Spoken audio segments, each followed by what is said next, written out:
Ancora un'operazione della Capitaneria di Porto a tutela del consumatore. Il pesce che arriva sulla tavola deve essere buono. Sì, abbiamo ottenuto dei risultati eccezionali, un sequestro di ben 7 tonnellate di prodotto ittico non tracciato e non rintracciabile.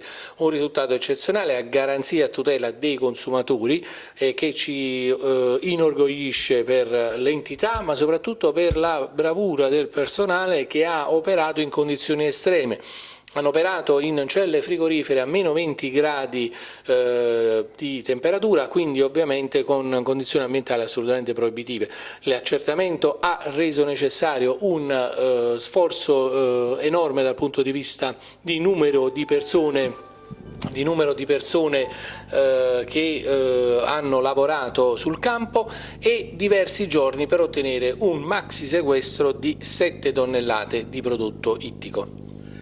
Un prodotto che poteva finire sulle tavole non tracciato vuol dire che potrebbe essere non sicuro? Un prodotto non tracciato e non ritracciato secondo quelli che sono i parametri della normativa di riferimento sia europea che nazionale è un prodotto che non può essere venduto e quindi non può essere sicura la provenienza. La provenienza non sicura potrebbe non essere garanzia di qualità del prodotto e non sappiamo effettivamente da dove è la provenienza e quindi di conseguenza non può essere commercializzato. Un'azione della Guardia Costiera che è iniziata, che è attuale e che prosegue.